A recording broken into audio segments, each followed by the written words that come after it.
Assalomu alaykum. 2025 yıl 9 Mart günkü stajki işlerini başladık. 25 yılda.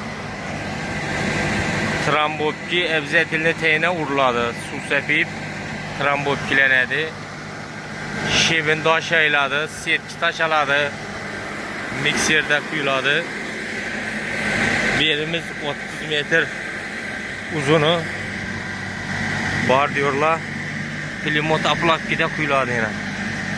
Setkiler yarısı bir yana, yarısı bir yana giderdi.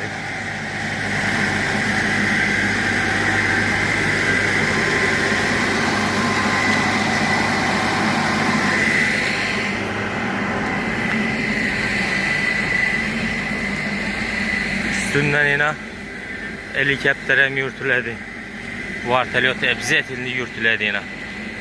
200 kvadrat yer.